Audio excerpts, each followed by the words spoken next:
Hello everybody, Waffle Time here. Upon defeating all 4 of the Celestial Pillars after you beat the Lunatic Cultist, it is now shown that impending doom is approaching. This is it, the moment we've been waiting for. The Moonlord will be arriving within a minute. It's a celestial being, having the powers of a god. There's no way at all to win this one. Or is there?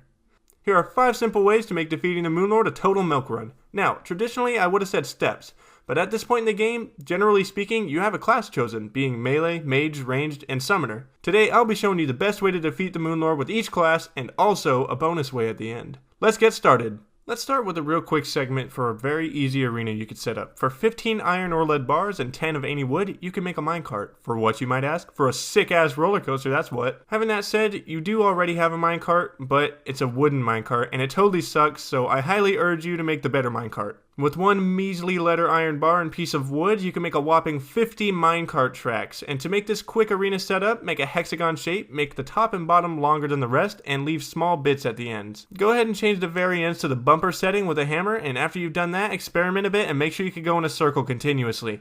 Throw a couple houses in the middle as well, not only for buffs and healing, but also for blocking the Moonlord's most lethal attack. Move in your nurse and dryad. If your health gets low, you'll fly or grapple on up to your nurse, heal up, and get back in the action. So, now that you have your arena all said and done, it's time to fight. Let's start with melee. What you'll want is the tanky beetle armor set. This set is fantastic because not only does it have massive amounts of defense to help you endure more from the Moonlord, it also has some melee buffs for you. Accessories are insanely important for all of these class builds. For the melee run, I'm using the mechanical glove, made from a power glove and Avenger emblem, a cross necklace, which increases our duration of invincibility after we're hit, an Avenger emblem, and a warrior emblem, which give us great buffs to our melee power. Last but not least, I'm going to be wearing a Charm of Mist, which decreases the cooldowns of health potions and also increases our life regen. For my weapon, I'm going to be using the Solar Eruption, which you can make from solar fragments. You get those fragments from destroying the solar pillar. The only downside of this class is having trouble reaching him. I wasn't getting as many hits as I would have liked, but it is so tanky that it isn't that big of a problem. My recommendation is to have a Stardust Dragon with you just to hit him while you can't reach him. If you stay on top of healing, stop the Moonlord from draining your life and regenerating, and use your nurse whenever you feel like you're in danger, this is a very, very easy way to toss the Moonlord. Victory is ours. Next up, we have the range class setup.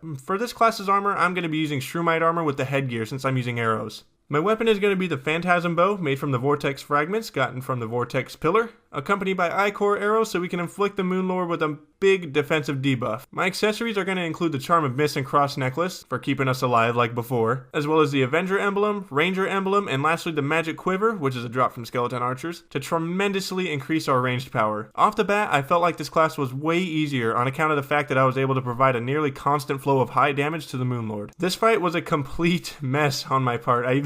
I dropped my bow in the middle of the battle and even had to go retrieve it, and everything still went oddly well. I had to go heal a bit more on account of the fact that we have less of a defensive stat than that of the beetle armor, but still, the fight went fantastic since we had such a high damage output. Victory is ours yet again. Now that we've finished with the range, we're going to move on to a day in the life of a summoner. Now, honestly, I have never done a playthrough as a summoner, and after this battle, I am largely considering it because WoW minions are great, especially the Stardust Dragon, which I use for the fight with the Moonlord. For armor, I use a Tiki armor, which could be bought from the Witch Doctor if a Pygmy staff is in your inventory. For accessories, I use a Star Veil, which is a combo of a Star Cloak and Cross Necklace, the Charm of Mist for healing, then I use a Papyrus Scarab, a Pygmy Necklace, and a Summoner Emblem to not only increase the power of our minions, but to also dramatically increase how many minions we could have on the field at once. As I said previously, I strictly use the Stardust Dragon Staff, which is unique since it doesn't summon multiple dragons, but instead makes your dragon longer and more powerful with each segment that you make them longer. With all the combined accessories, I hit the Bewitching Table for an extra buff and went and hit the roller coaster. To my surprise, it completely tore the Moonlord up. What I recommend for summoners is to use a high-powered weapon along with letting your minions go to work. I used a Phantasm, but you can clearly see that the boosted dragon is just completely going to town on the poor Moonlord.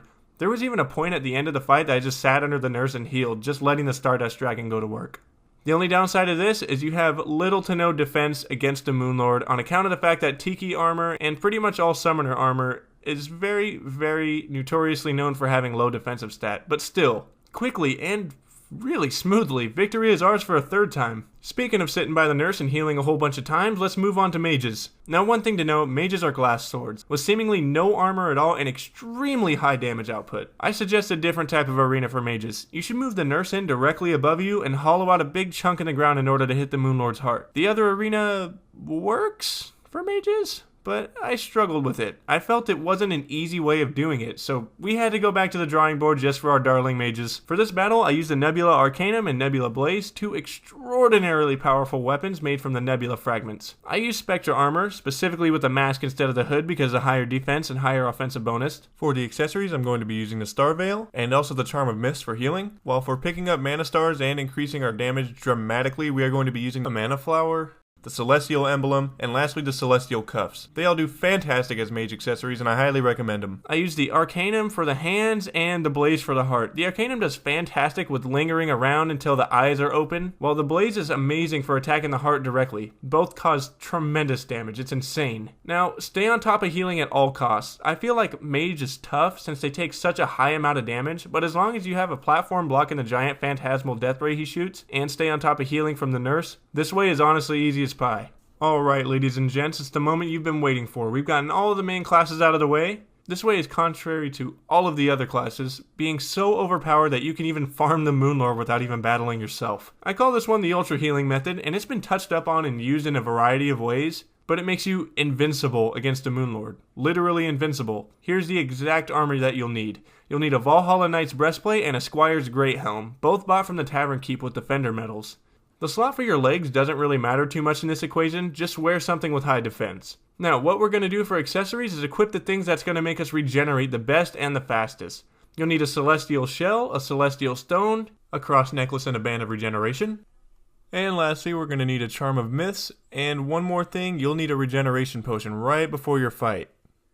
For your microscopic arena, you'll want to make honey you could grapple into and get the healing buff from, a bonfire, a heart lantern, and lastly, a roof over your head in order to block out the phantasmal death ray. From here, you can literally summon a minion and go take a nap, go check out some more of my videos, or even comment what you want to see next from me, because you heal faster than the Moonlord himself hurts you. I, on the other hand, am an impatient person and attack him from the honey to kill him quicker. Just make sure that you're grappled inside of the honey so you don't get hit out of your shelter and lose your honey buff. Sit there and watch or attack. Either way, congratulations, you have single-handedly defeated the Moonlord. As quick as those ways were, that's going to be all for today, you guys. Be sure to leave a like, subscribe for more content like this. Thank you guys so much for riding along with me in this series. I had all kinds of fun. What do you guys want to see next? Let me know any game you want to see or anything at all down in the comment section below. I always look forward to hearing from you guys. Thanks again for watching, and I'll see you guys next time.